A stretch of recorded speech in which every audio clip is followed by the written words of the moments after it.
Are you getting pushback from your people about making videos? You know how it goes. You and the marketing manager have decided online presence is where it's at, and so we're off to make a bunch of TikToks. Or Reels, or YouTube Shorts, any of the countless platforms just screaming for video right now.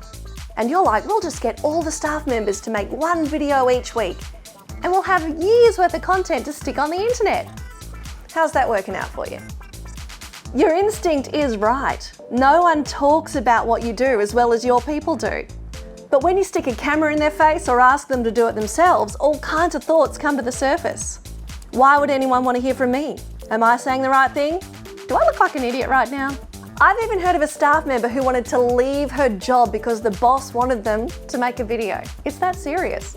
So take the fear off the table. Invest in developing the difficult yet highly learnable skill of speaking on camera.